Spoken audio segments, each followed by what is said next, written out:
yang hidup, Engkau Allah kami yang perkasa, Engkau Bapa yang mengasihi kami. Kami percaya Tuhan Engkau sudah hadir di tengah-tengah kami, Engkau yang memimpin kami. Tuhan, saat ini kami mau duduk diam di bawah kaki Tuhan untuk mendengarkan pengajaran lewat kebenaran firman-Mu. Minta hikmat, marifat, pengurapan yang dari Tuhan turun atas hamba-Mu di dalam nama Tuhan Yesus Kristus Tuhan. Sehingga apa yang kami sampaikan, apa yang kami dengar, kami semuanya itu semua datang dari Tuhan. Dan Bapa, layakan hamba-Mu pakai bibir, mulut, lidah hamba-Mu hari ini untuk menyampaikan isi hati-Mu. Biar kami semua yang mendengar dimanapun kami berada, kami semua diberkati oleh Tuhan. Saat firman Tuhan disampaikan, mujizat Allah terjadi.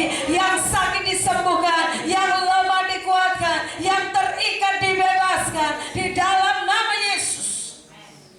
Dan pujilah nama-Mu Bapa. Tutup bungkus kami dengan kuasa darah-Mu. Jika ada kuasa yang bukan dari Tuhan, yang mencoba-coba mengganggu pemberitaan firman Tuhan, kami sehati kami tolak di dalam nama Yesus. Dalam nama Tuhan Yesus, darah-Mu berkuasa di tempat ini. Ada malaikat-Mu terus memagari, membentengi kami. Terima kasih Bapa, terpujilah nama-Mu. Mari berfirmanlah, kami siap mendengar, kami siap diisi hati kami sebagai bejana yang siap diisi oleh kebenaran firman Tuhan. Dalam nama Tuhan Yesus Kristus kami sudah berdoa. Haleluya. Mari semua yang beriman sama-sama katakan amin. Silakan duduk Bapak Ibu yang dikasihi Tuhan. Shalom. Ya, salam sejahtera bagi kita sekalian. Hari ini kita mau bersama-sama belajar firman Tuhan dengan tema mentaati Roh Kudus. Ya, kita akan membuka dalam Galatia pasal yang kelima ayat 16 sampai ayat yang ke-18. Galatia pasal yang kelima dari ayat yang ke-16. Kita akan membaca ayat 16 sampai ayat yang ke-18. Mari kita baca bersama-sama. Hidup menurut daging atau roh. 1, 2, 3. Maksudku ialah hiduplah oleh roh, maka kamu tidak akan menuruti keinginan daging. Sebab keinginan daging berlawanan dengan keinginan daging. Karena keduanya bertentangan, sehingga kamu tetap setiap kali tidak melakukan apa yang kamu kehendaki.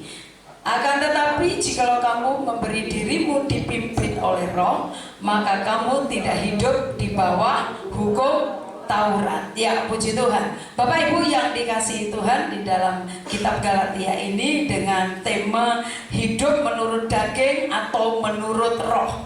Dalam diri kita sebagai orang percaya, kita selama kita masih hidup, dalam diri kita ini ada dua keinginan yang seringkali berlawanan. Ya, ada dua keinginan yang seringkali berlawanan satu dengan yang lain. Yang pertama adalah keinginan daging. Coba kita lihat di ayat yang ke-19. Apa sih keinginan daging? Ya, ayat yang ke-19.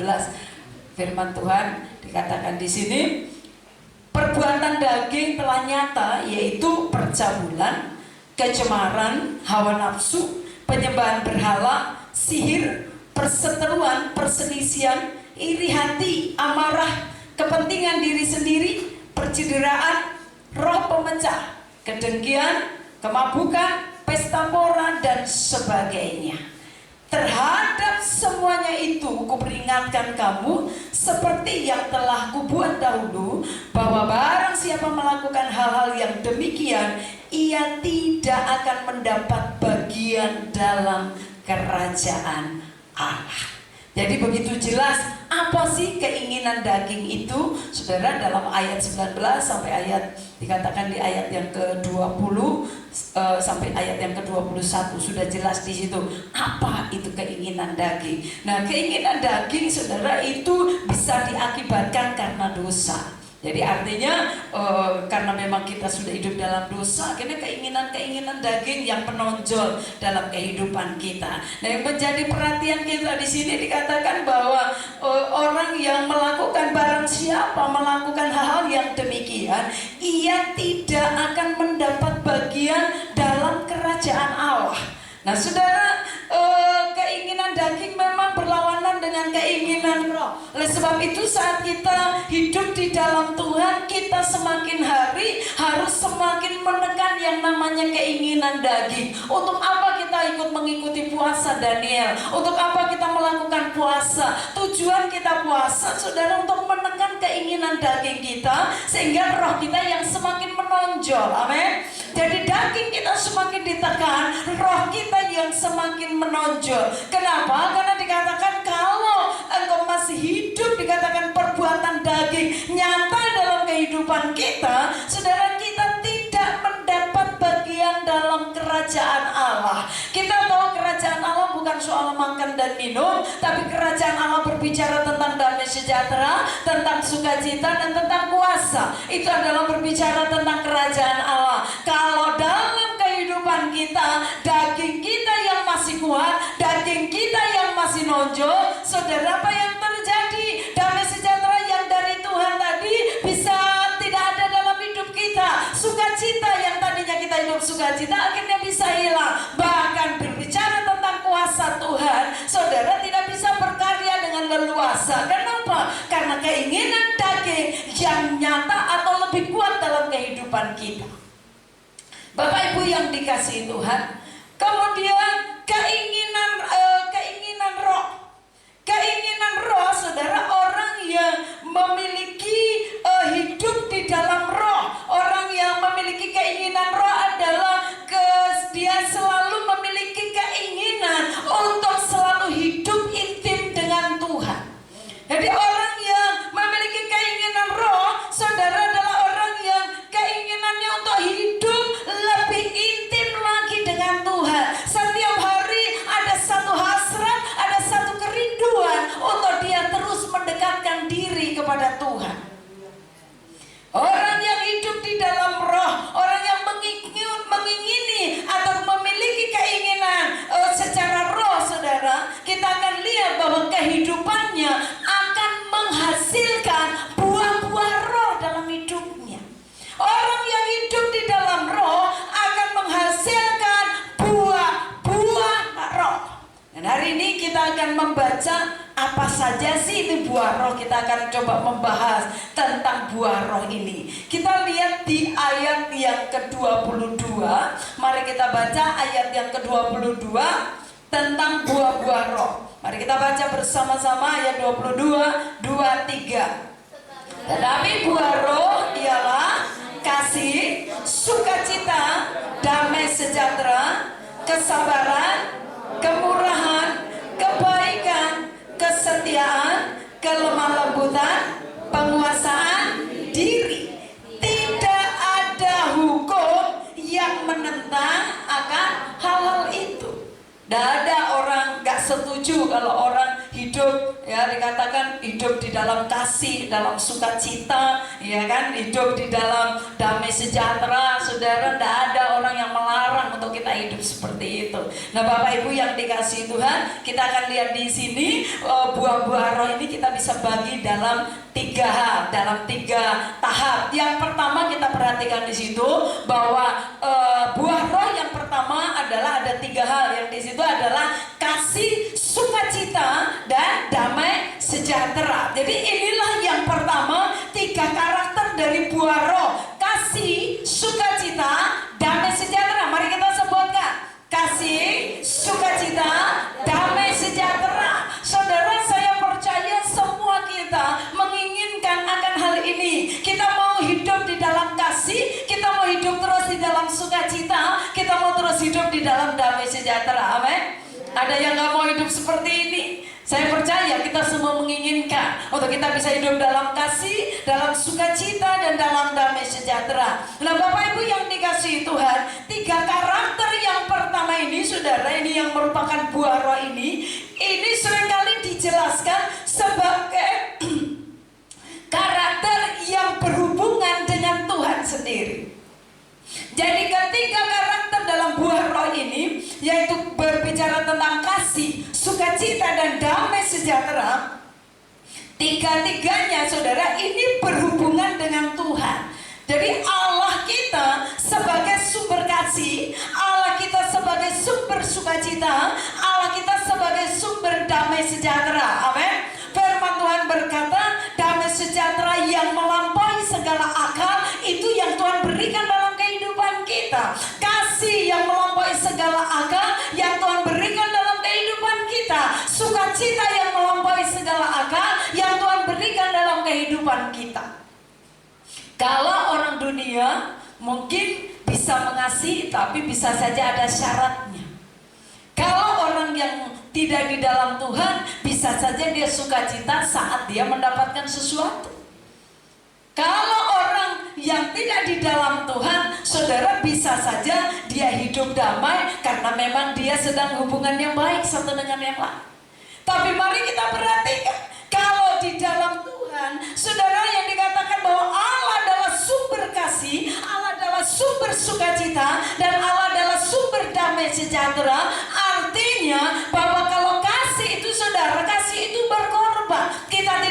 Kalau kita melakukan sesuatu bukan supaya orang lain melakukan sesuatu dalam hidup kita. Yesus mengorbankan hidupnya, memberikan hidupnya tanpa syarat. Itulah kasih Tuhan. Dan mari kita belajar akan hal ini. Tiga hal karakter ini, kasih, sukacita, dan damai sejahtera, saudara, yang sesungguhnya adalah yang betul-betul bersumber dari Tuhan. Sumbernya dari Tuhan. Jadi di sini kita lihat bahwa kalau dengan usaha kita, saudara, manusia, kita ini terbatas. Kita mau melakukan kasih dengan usaha kita terbatas. Seringkali kita gagal. Bagaimana firman Tuhan berkata bahwa musuh saja kita harus mengasihi. Itu bukan sesuatu yang mudah dengan kekuatan kita. Bukan mudah dengan kekuatan kita sebagai manusia, saudara. Seringkali orang yang sudah bikin sakit kita, orang yang sudah menjengkelkan kita, bahkan orang yang mungkin sudah melakukan sesuatu yang tidak enak, mencelakakan kita dan lain sebagainya. Tapi firman Tuhan berkata, kasihlah dia, berkati dia. Musuh saja Tuhan berkata, berkati musuhmu, ampunilah musuhmu. Apalagi orang-orang yang ada di sekitar kita. Apakah mereka sudah menjadi musuh, saudara? Saya percaya dalam hidup kita tidak boleh punya musuh. Amin. Kita tidak boleh punya musuh. Saudara kekasih di dalam Tuhan, tiga karakter ini adalah sumbernya dari Tuhan sendiri. Artinya kalau saudara mau hidup dalam kasih, hiduplah dekat dengan Tuhan. Kalau saudara mau hidup dalam sukacita yang sesungguhnya, hiduplah dekat dengan Tuhan. Kalau saudara mau hidup dalam damai sejahtera yang sesungguhnya, hiduplah dekat dengan Tuhan. Maka saudara akan menerima hal itu. Saudara akan bisa hidup dengan kasihnya Tuhan, bukan kasih yang pura-pura. Kasih yang benar-benar kasih dari Tuhan. Saudara akan bisa merasakan sukacita, damai sejahtera yang benar-benar dari Tuhan. Itu saudara akan menerimanya pada saat engkau dekat dengan Tuhan. Kita lihat bagian yang selanjutnya. Saudara, apa buah roh yang selanjutnya apa? Kita lihat kesabaran, kemurahan, dan kebaikan. Nah, yang kedua adalah tiga karakter ini, saudara, ini berhubungan dengan sesama kita. Ya, jadi tiga karakter ini berhubungan dengan sesama, artinya dengan orang-orang yang ada di sekitar kita. Kita lihat di sini, saudara, berbicara tentang kesabaran, saudara, ini berbicara tentang saya dengan orang lain. Berbicara tentang kesabaran berhubungan dengan orang-orang yang ada di sekitar kita. Pada saat kita membuat satu janji, seringkali janji apa yang sudah kita buat, saudara, dia tidak melakukan seperti apa yang sudah dijanjikan, apa yang terjadi dalam hidup kita. Disitulah diuji kesabaran kita. Apakah kita akan marah? Apakah kita mengambil satu tindakan? Kesabaran kita diuji dengan orang-orang yang ada ada di sekitar kita. Kemudian berbicara tentang kemurahan. Bapak Ibu yang dikasihi Tuhan, berbicara tentang kemurahan adalah dalam hidup kita ini, saudara, Tuhan menuntut bahwa kita ini harus senang untuk menabur. Kita melakukan sesuatu dengan apa saja yang ada pada kita. Nanti kita akan terus belajar. Apakah kalau menabur nunggu kalau kita punya banyak hal, kalau kita punya sesuatu yang lebih baru kita menabur? Ternyata tidak. Tapi orang-orang yang hidup dalam kemurahan, tidak perlu diminta, dia akan melakukan. Orang yang hidup dalam kemurahan, saudara, sekalipun dia tidak harus diminta, tapi dia digerakkan Tuhan. Amen. Saya tadi malam ada bicara dengan seseorang, dia bertanya sama saya, dikatakan begini, Bu, ada orang yang minta bantuan kepada saya. Saya sudah berkata saya akan membantu, tapi orang ini sepertinya mengejar, ya, ngejar. Kalau membantu cepat dong, kalau membantu ayo berapa, gitu saudara ya. Jadi sudah minta bantuan tapi ngejar, ya. Terus dia tanya sama saya, apa pendapat ibu? Jadi orang sudah minta bantuan tapi dia ngejar gitu. Padahal orang yang mau bantu ini sudah bilang, oke, nanti saya akan bantu. Ya, saudara, saya yang berkata begini, kalau kita berkemurahan, kalau kita mau menabur, firman Tuhan berkata, taburlah dengan sukacita. Kalau engkau mau menabur, menabur dengan sukacita. Kalau engkau sudah dipaksa dan engkau merasa terpaksa untuk menabur, kenapa kau harus lakukan? Engkau tidak akan menjadi berkat taburan. Saya katakan, tunggu sampai hatimu damai sejahtera, tunggu sampai engkau sukacita untuk menabur, baru kau menabur, supaya taburanmu bertumbuh di tempat yang subur. Untuk apa kita sudah ditekan, kita dipaksa untuk menabur, akhirnya kita melakukan, tapi dengan ini saya dikejar terus, makanya saya menabur. Saudara, taburan yang dipaksa, saudara tidak akan bertumbuh menjadi taburan di tempat yang gembur, di tanah yang gembur, tidak akan bertumbuh dengan baik. Oleh sebab itu, kalau mau menabur, saya katakan, dan tabur tidak harus sesuai dengan, kalau kita mau tolong orang, Bu, saya minta tolong sekian, tidak harus kita memberikan seperti dengan permintaan, tapi tanya sama Roh Kudus, berapa kau harus menabur. Saya percaya saat kau melakukan sesuai dengan pimpinan Roh Kudus, taburanmu akan menjadi berkat bagi orang yang menerima, dan engkau juga yang menabur, engkau akan menerima berkatnya. Amin. Bapak Ibu yang dikasihi Tuhan, hidup kita memang harus kemurahan. Kita harus hidup berkemurahan, artinya kita melakukan sesuatu kepada orang lain. Kalau hidupmu penuh dengan kemurahan, saudara, hidup itu sebenarnya sangat enak. Ya, lakukan saja apa yang bisa kau lakukan. Engkau yang bisa kau tabur, tabur saja. Kenapa? Karena ada waktunya engkau akan menuai apa yang kau tabur. Jadi orang-orang yang hidup dalam kemurahan, saudara, dia dengan mudah untuk melepas. Dia tidak terikat dengan harta dunia ini. Kalau Roh Kudus perintahkan untuk melepas, dia akan melepaskannya. Dan itu saya ada sangkutannya dengan berbicara tentang kebaikan. Jadi kesabaran, kemurahan, dan kebaikan. Artinya kita baik sama orang, ya kan? Baik juga tidak berarti bahwa kita harus memberikan sesuatu.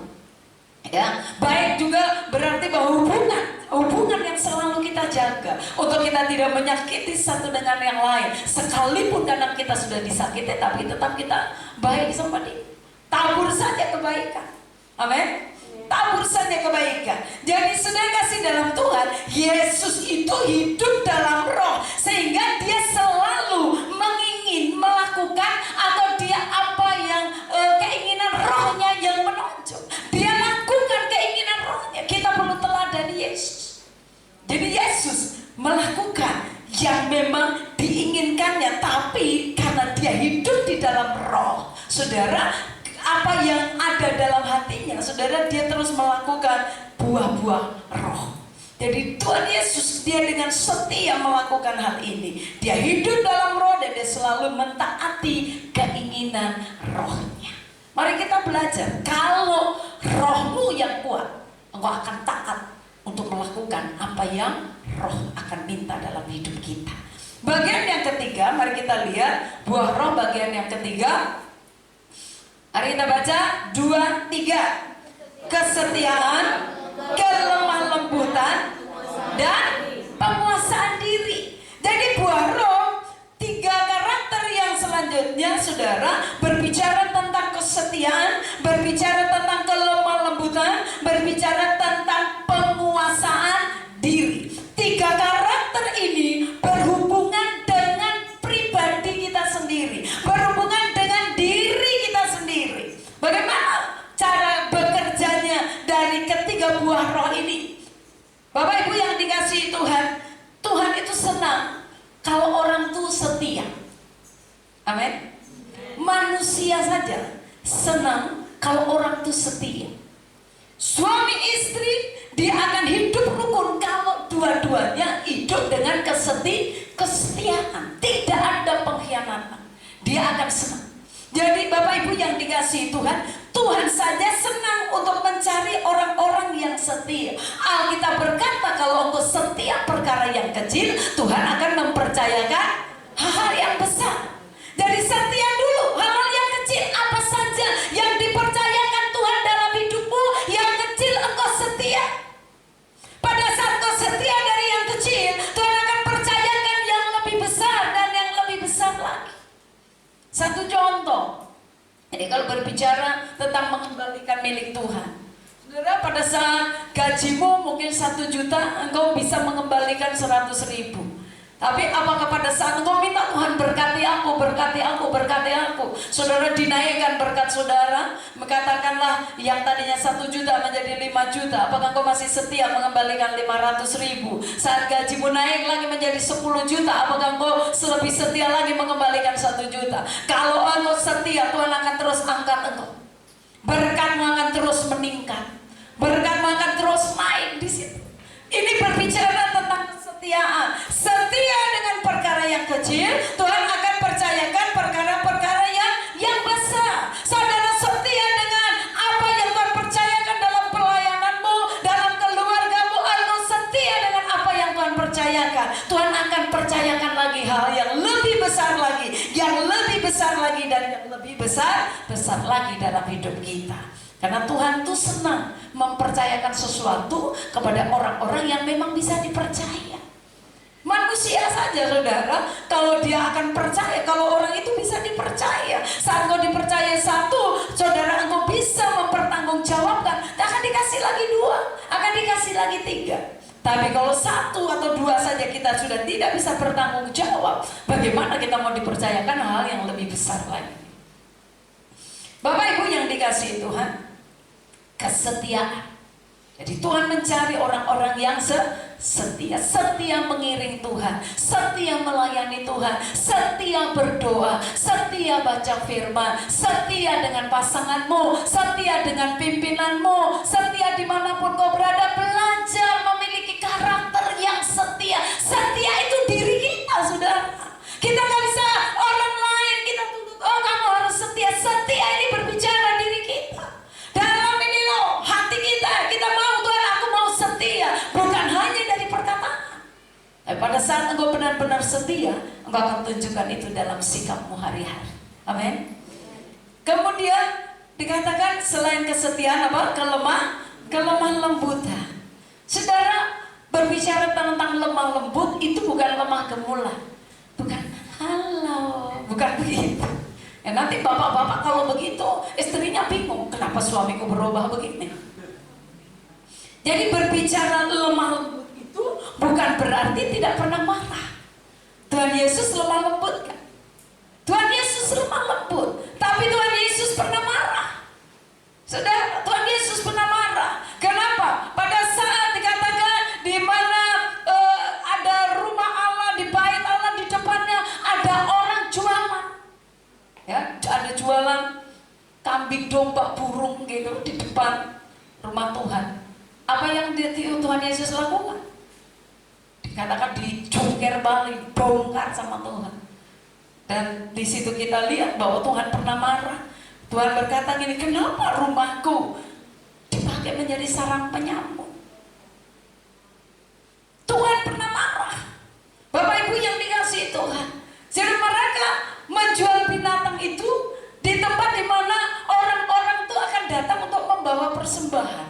Dan Tuhan mau kalau kau mau bawa persembahan, kau persiapkan dari rumah. Kau persiapkan dirimu baik-baik. Engkau lihat yang terbaik persembahanmu, kau siapkan. Ini nanti yang akan ku bawa persembahan. Tapi kenapa?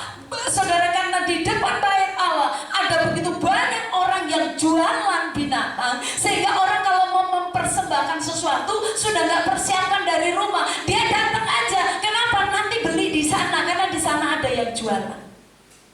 Tuhan gak mau seperti itu. Tuhan mau saudara dan saya datang kepada Tuhan, membawa persembahan yang terbaik bagi Tuhan, yang kau persiapkan dari rumah. Engkau persiapkan dirimu baik-baik dari rumah.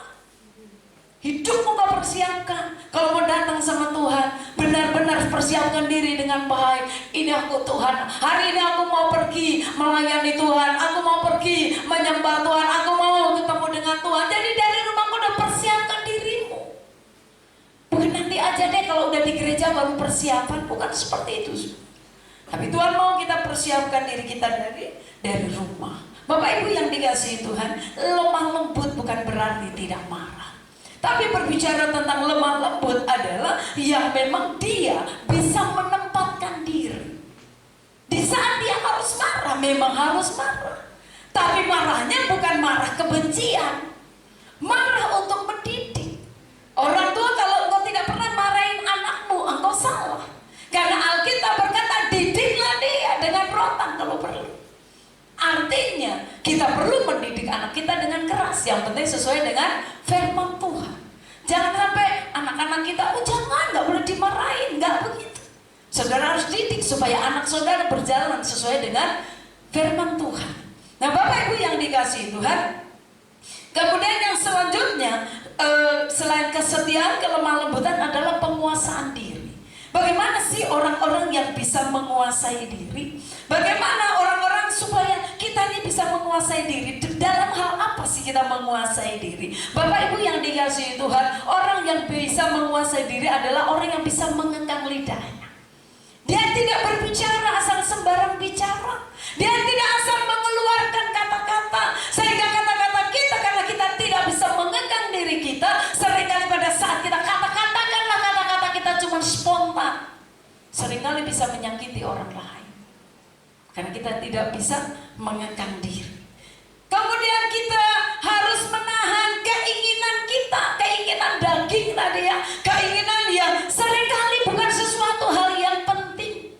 Ya, ibu-ibu kalau sudah pergi ke mall yang tadinya bukan sesuatu yang penting, bukan satu tujuan, saudara, tapi karena dia tidak memiliki yang namanya penguasaan diri, sampai di sana semuanya, apalagi lihat di situ ada sale saudara ya kan, ada diskon bos, diskonnya bukan 30% bu, sampai 70%. Telepon suaminya, Pak di sini diskon 70% Pak, ditambah lagi plus lagi kan begitu ya saudara. Padahal itu bukan sesuatu yang sangat dibutuhkan saat itu, tapi karena kita tidak memiliki yang namanya penguasaan diri saudara, akhirnya kita yang harusnya uang bisa dibeli untuk beli beras 1 karung, akhirnya lenyaplah di situ. Pulang sampai rumah, mana berasnya? Amin. Mari kita belajar untuk kita bisa penguasaan diri. Amin. Belajar untuk kita memiliki penguasaan diri, menahan keinginan yang memang gak terlalu penting. Situasi saat ini kita sudah tahu, saudara harus pikirkan ini pemasukannya berapa, pengeluarannya berapa. Dan saudara jangan sampai pengeluaran kita lebih besar dari pemasukan. Mari kita belajar, kalau bahasanya belajar ikat pinggang sekencang-kencangnya. Kalau memang situasinya lagi seperti itu. Toh dalam kita puasa, kita di sini kita belajar untuk menahan diri. Amin. Menahan diri, saudara. Mari kita belajar untuk kita memiliki yang namanya penguasaan diri. Bapak Ibu yang dikasihi Tuhan, orang yang menguasai diri, dia kalau mau bertindak itu berpikir terlebih dahulu. Dia kalau mau berbicara, berpikir terlebih dahulu baru berbicara. Mau bertindak, berpikir dulu, ini tindakan saya ini kira-kira benar, kira-kira baik, kira-kira jadi berkat apa enggak. Dan kebanyakan, saudara, kebanyakan di sini mungkin nggak ada, ya.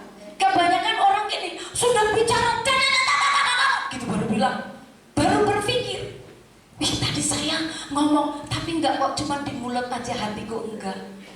Saudara, sudah salah, kita nggak bisa mengekang diri, kan? Ya. Tapi mari sebelum kita berbicara sesuatu, pikirkan terlebih dahulu. Ini saya mau berbicara seperti ini, kira-kira ini pas nggak ya? Saya mau berbicara sama orang seperti ini, kira-kira pas nggak ya? Jadi berkat nggak ya? Jangan sudah bicara panjang lebar, bicara luar ceritanya, sudah mau setengah jam, baru bilang ini, oh tadi saya bicara apa ya? Nah, ini kebanyakan kita seperti itu. Ya, banyak bicara dulu baru berpikir, sudah bertindak sampai jauh gitu baru berpikir, ya ampun ternyata salah ya apa yang saya buat. Kenapa tadi kamu nggak berpikir dulu sebelum kau bertindak? Berdoa dulu, tanya Tuhan dulu. Ya, kita akan belajar sampai di situ. Nah, Bapak Ibu yang dikasihi Tuhan, ini 9 buah roh. Ya, jadi 9 buah roh adalah kasih, sukacita, damai, sejahtera. Ini berbicara tentang kita dengan Tuhan. Kalau semakin saudara dekat sama Tuhan, saudara akan rasakan 3 hal itu. Ya, akan ada kasihnya, gak bersalah, sukacita, damai, sejahtera. Kemudian berbicara tentang kesabaran. Kita hubungan kita sama orang lain, kita tetap sabar, kita punya kemurahan, kita baik sama semua orang. Gak ada syaratnya untuk kita baik. Ya memang kita baik. Kemudian kesetiaan, tetap setia, lemah lembut, ya, dan penguasaan diri. Bapak Ibu yang dikasihi Tuhan, nilai dari diri kita, saudara, itu dari kita sendiri yang menentukan. Nilai dari dirimu adalah dirimu sendiri yang menentukan. Engkau mau seperti apa, saudara yang menentukan. Saudara mau menjadi orang-orang yang murah hati, lakukan hidupmu dalam kemurahan. Engkau mau menjadi orang-orang yang bisa menguasai dirimu sendiri, engkau belajar untuk melakukan. Saudara, apa yang indah yang disebut permata, dimanapun engkau akan ditempatkan, yang namanya permata tetap mahal. Amin. Kalau hidupmu adalah permata Tuhan, dimanapun engkau ditempatkan, engkau akan tetap berbeda dengan orang lain. Amin. Engkau tidak akan pernah, bahasanya gini, terpengaruh dengan mereka. Kenapa? Engkau permata.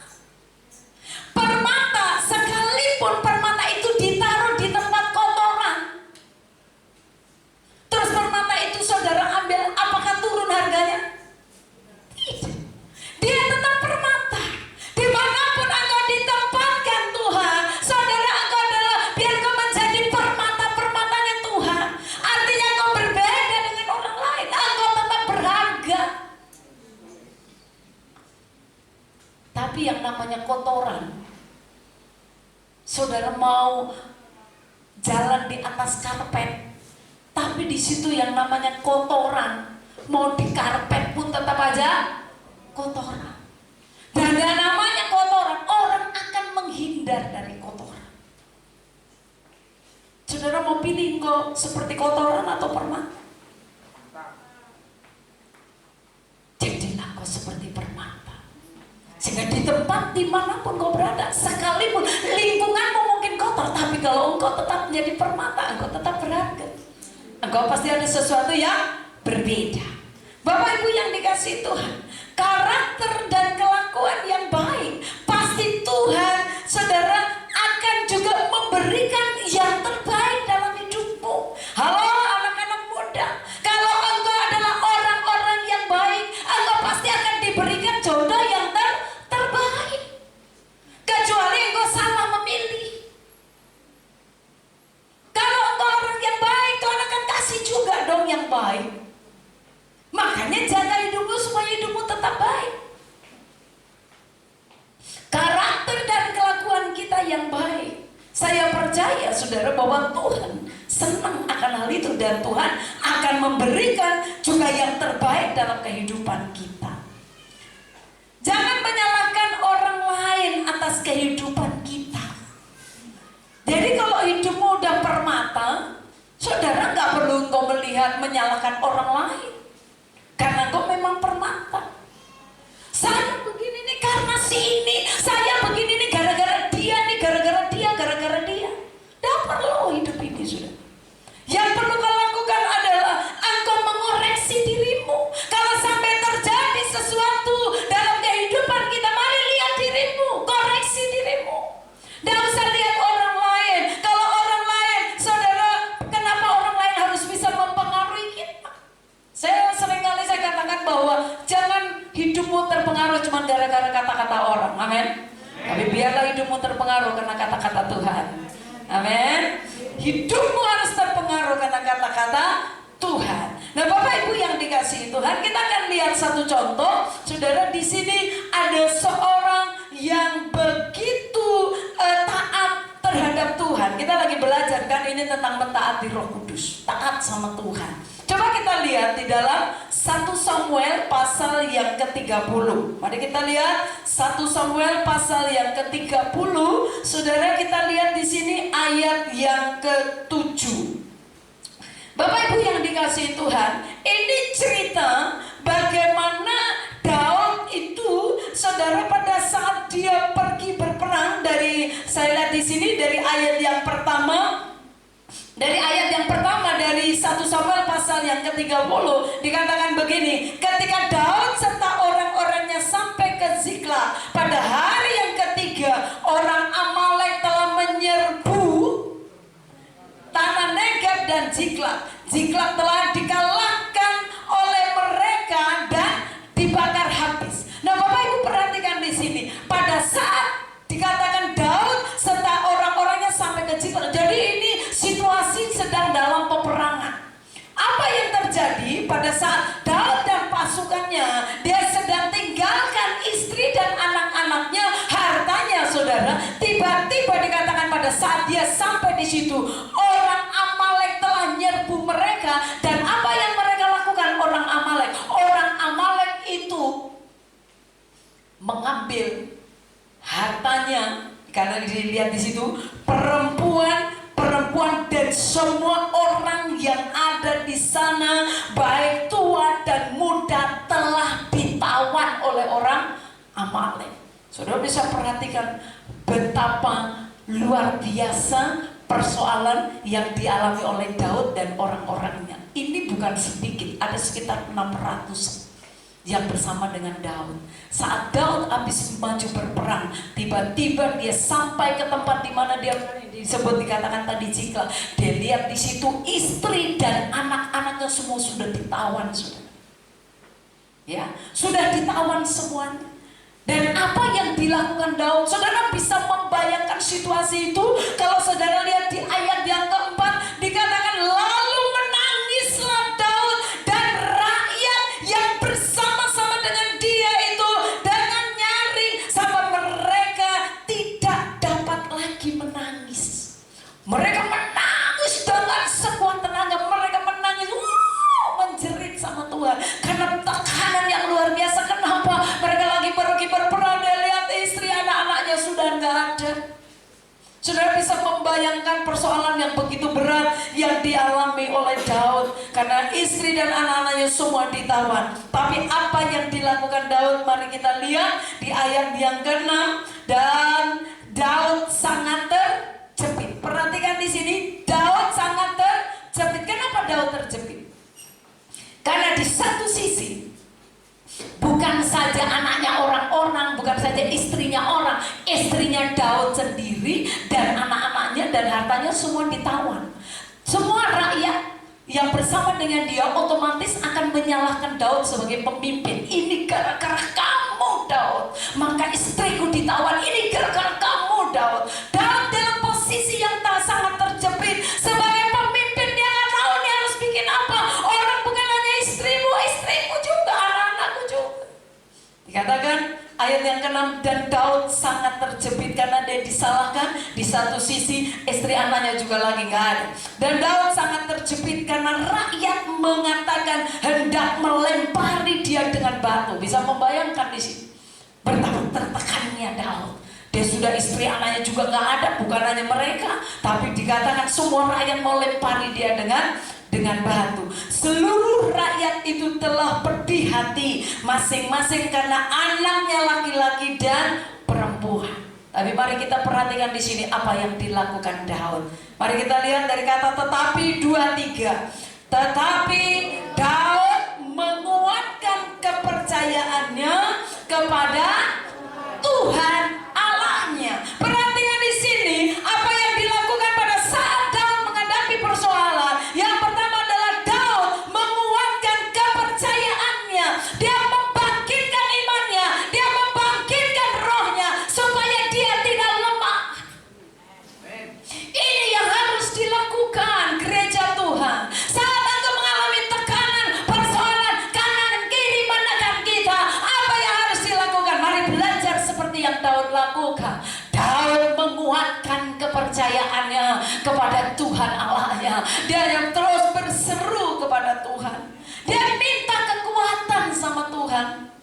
Saudara, kalau kau menghadapi persoalan, yang harus kau lakukan pertama, kuatkan imanmu. Dan engkau bilang sama Tuhan, Tuhan berikan aku kekuatan. Bilang, Tuhan aku menantikan pertolonganmu. Aku butuh engkau Tuhan. Aku tidak tahu aku harus berbuat apa. Datang dulu sama Tuhan.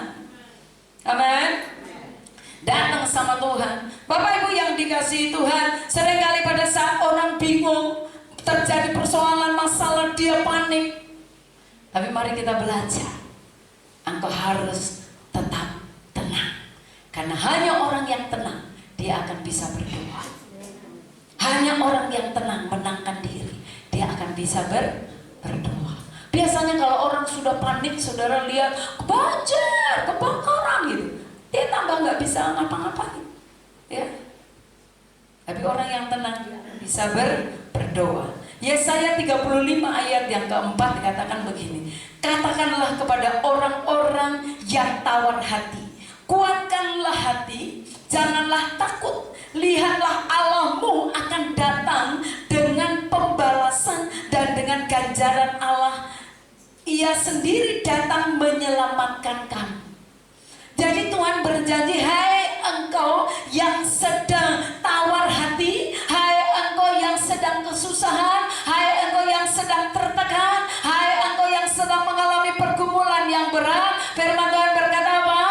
Kuatkanlah hati, jangan takut. Hadapi segala sesuatu hidup ini, saudara nggak perlu takut karena kita punya Tuhan yang luar biasa. Amin. Kuatkan hatimu, jangan takut. Lihatlah. Nah ini saudara, untuk kita bisa melihat dengan kacamata iman, Allahmu akan datang dengan pembalasan dan dengan ganjaran Allah. Ia sendiri datang menyelamatkan kamu.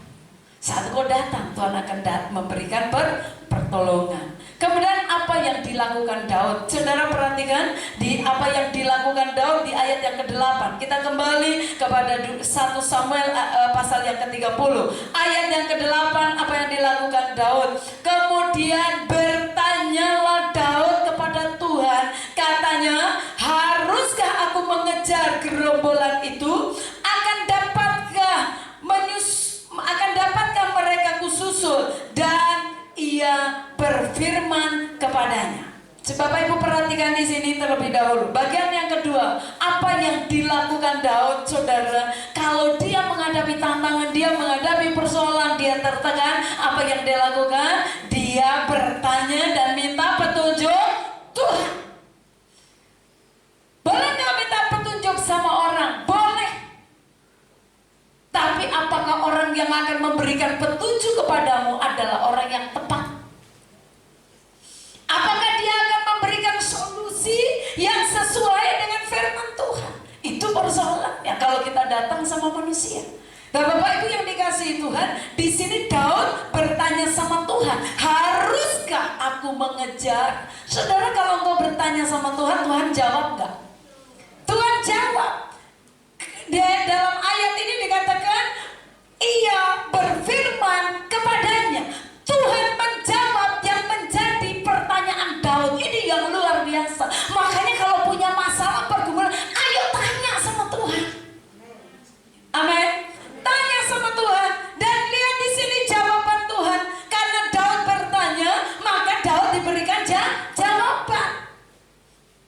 jawabnya?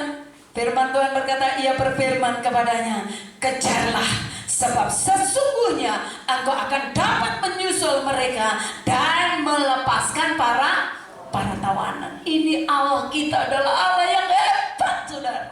Pada saat engkau bertanya-tanya, Tuhan jawab. Persoalannya kita suka nggak mau tanya sama Tuhan kalau menghadapi masalah. Kita langsung das gitu ya. Wah, ini gimana panik gitu. Tapi Daud dalam keadaan tertekan, apa yang dilakukan? Dia tanya sama Tuhan, Tuhan, haruskah aku mengerti? Tapi dia tenangkan diri dulu. Daud diam dulu, kan tadi dia bilang ini, kuatkan dulu hati, tenang. Sesudah tenang, dia tanya sama Tuhan, Tuhan, haruskah aku mengejar? Kira-kira bisa nggak aku menyusul mereka? Hebatnya Tuhan, saudara. Dia Tuhan menjawab dengan begitu luar biasa. Tuhan yang berkata, kejarlah, karena kau akan bisa menyusul mereka. Hebatnya Tuhan kita. Tuhan berkata, engkau akan bisa mengejar mereka. Gak hanya ngejar, tapi engkau akan bisa melepaskan tawanan itu semua. Haleluya, Tuhan kita hebat, saudara. Dan apa yang terjadi? Saudara, kalau engkau sudah tanya sama Tuhan, Tuhan menjawab, saudara lakukan. Gak usah tanya gini, nanti gimana Tuhan? Kalau aku mati gimana? Kalau aku sakit, kalau corona gimana? Kalau begini kan? Kalau engkau sudah disuruh Tuhan, aku percaya. Karena Tuhan sendiri, saudara, yang akan memimpin kita. Karena dia sudah kasih tahu kan, amin. Persoalannya karena kita gak yakin dengan apa yang sudah Tuhan sampaikan. Apa yang dilakukan bagian yang selanjutnya adalah Daud itu bertindak dalam ketaatan sesuai yang Tuhan suruh. Kita lihat di ayat yang ke-19. Apa yang terjadi setelah Daud taat, setelah Daud melakukan seperti yang Tuhan sudah sampaikan kepada dia. Ayat yang ke-19. Tidak ada yang hilang pada mereka, dari hal yang kecil sampai hal yang besar, sampai anak laki-laki dan anak perempuan, dari jarahan sampai segala sesuatu yang telah dirampas mereka. Apa? Semuanya itu, semuanya dibawa Daud kembali. Kenapa Daud bisa melakukan hal itu? Dia bisa menerima hal itu karena Daud bertanya sama Tuhan, dikasih petunjuk Tuhan, dan saat dikasih petunjuk dia taat melakukan seperti yang Tuhan perintahkan. Amin. Lakukan seperti yang Tuhan perintah. Pada saat kau belajar untuk taat, saya percaya semua berkat-berkatmu yang sudah dicuri oleh iblis, Tuhan akan kembalikan. Kalau kau taat melakukan seperti yang Tuhan perintahkan. Musa, dia melakukan seperti petunjuk Tuhan. Maka Musa dikatakan dia dengan melakukan apa yang disuruh Tuhan, di laut bisa terbelah. Ada begitu banyak contoh di dalam Alkitab. Karena dia taat melakukan, saudara, Tuhan melakukan hal yang luar biasa. Apa yang sudah hilang daripadamu, Tuhan bisa kembalikan dalam kehidupan kita. Orang-orang yang taat dengan apa kata Tuhan, saya percaya hidupnya akan semakin dipromosikan sama Tuhan. Amin. Dia akan terus diangkat sama Tuhan. Gak perlu kau takut, gak perlu kau mengangkat diri. Karena kalau engkau taat dengan apa kata Tuhan, Tuhan yang akan mengangkat. Janda di Sarfat, dia sudah punya tinggal sedikit minyak dan tepung. Dia bilang begini, kalau waktu Nabi Elia minta, buatkan roti buat aku. Kalau dia hitung-hitungan, dia bilang, dia kan sempat ngomong begini kan, tinggal sedikit minyak dan tepung. Kalau ini saya masak sekali, habis itu kami nggak punya apa-apa. Ini kan situasinya lagi kelaparan, saudara. Ya, dia nggak punya apa-apa. Dia bilang, kalau saya sekali ini saya buat, habis itu kami nggak punya apa-apa. Tapi Nabi Elia berkata apa? Lakukan terlebih dahulu buat aku. Bisa nggak janda Sarfat nggak melakukan? Kalau dia hitung-hitungan, dia bisa. Tapi dia taat melakukan dengan apa yang ada yang sangat sedikit tadi. Dia melakukan terlebih sedikit. Dia lakukan nggak besar-besar. Pokoknya dia lakukan taat saja. Elia bilang segitu, dia bikin. Dan apa yang terjadi? Akhirnya janda Sarfat diberkati luar biasa. Dia bisa bayar utang-utangnya. Dia bisa hidup terus, minyak terus mengalir, semua dia nggak kekurangan. Kenapa? Dia taat melakukan apa yang diperintahkan Tuhan. Bapak Ibu yang dikasihi Tuhan, mari kau belajar untuk taat. Kalau kau taat melakukan melakukan bagianmu, Tuhan akan mengangkat hidupmu. Akan banyak hal Tuhan bisa lakukan dalam kehidupan saudara dan saya saat kita taat melakukan apa perintah Tuhan. Kiranya firman ini menjadi berkat bagi kita sekalian. Tuhan Yesus memberkati kita. Mari semua bangkit berdiri. Haleluya. Belajar untuk taat dengan apa kata Tuhan, dengan apa kata firman. Engkau akan lihat banyak hal Tuhan lakukan dalam hidupmu. Kita mau angkat pujian. Rohmu yang hidup penuhiku, mengalir dalamku. Mari renungkan firman Tuhan. Belajar untuk berkata, aku mau belajar taat kepadamu Tuhan. Terima kasih Roh Kudus. Terima kasih Tuhan. Glory bagimu, glory bagimu. Terima kasih Engkau sungguh baik. Ajar kami Tuhan untuk kami terus mentaati apa yang Tuhan mau dalam hidup kami, sekalipun terkadang sulit Tuhan. Terima kasih Tuhan. Glory bagimu. Mari umat Tuhan dimanapun kau berada, biar Roh Kudus memampukan engkau untuk tetap berdiri teguh di hadapan Tuhan. Dengan apapun yang terjadi, belajar taat. Engkau akan lihat pertolongan demi pertolongan Tuhan terjadi dalam hidupmu. Glory bagimu. Rohmu yang hidup penuhiku, mengalir dalamku. Mari rindukan Tuhan.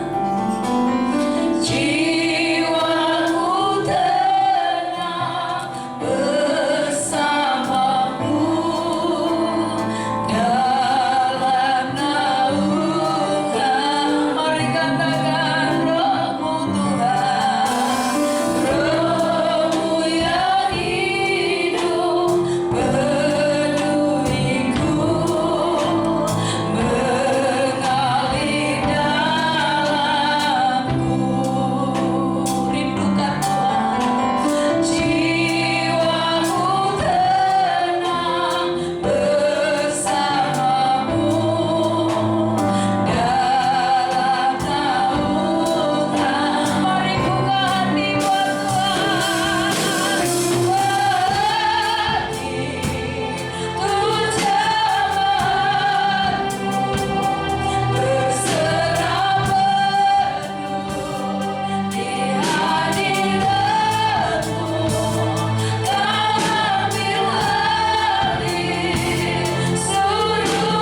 kami terus pegang janji-Mu.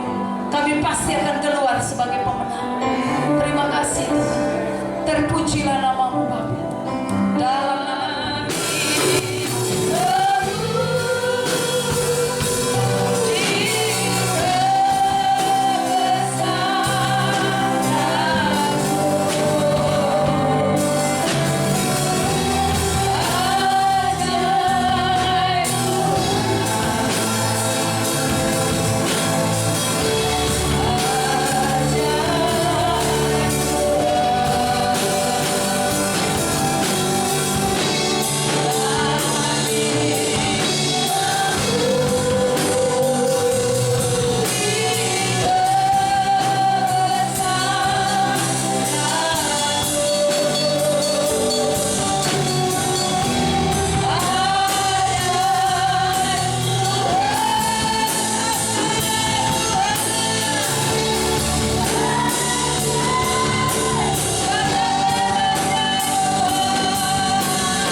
berkat-Mu yang luar biasa. Engkau telah menyertai pada kami dari awal sampai akhir, dan kami percaya apa yang sudah kami terima semua disempurnakan untuk puji hormat nama Tuhan. Sebentar kami akan kembali ke tempat kami masing-masing. Tuhan mendahului kami dalam segala hal. Celaka, maut, bahaya, sakit, penyakit, semua rencana yang bukan dari Tuhan dibatalkan di dalam nama Yesus, dalam nama Yesus, dalam nama Tuhan Yesus. Dan kami bersyukur Tuhan buat hari yang Kau berkati ini. Kami tutup ibadah kami dengan ucapan syukur. Haleluya. Mari Bapak Ibu yang dikasihi Tuhan, angkat tanganmu bersama-sama. Tangannya yang kudus, tangan yang berlubang paku, tangan yang penuh dengan kasih, rahmat dan berkat diarahkan kepada kita. Terimalah berkatnya. Kiranya berkat kasih, sukacita, damai, sejahtera dari Allah Bapa kita di dalam anaknya Tuhan Yesus Kristus, dengan pimpinan, penyertaan, penghiburan, kuat kuasa dari Allah Roh Kudus akan terus menyertai kita dari saat ini sampai selama-lamanya. Tuhan memberkati keluar masukmu. Apapun yang Kau lakukan Tuhan yang membuatnya berhasil. Engkau diangkat menjadi kepala dan bukan ekor. Dengan berkat Abraham, Ishak dan Israel akan mengikuti kita seumur hidup kita dari saat ini sampai Tuhan Yesus Kristus datang yang kedua kali menjemput kita semuanya, gerejanya yang mengasihi Dia. Haleluya. Sama-sama yang sudah diberkati, sama-sama kata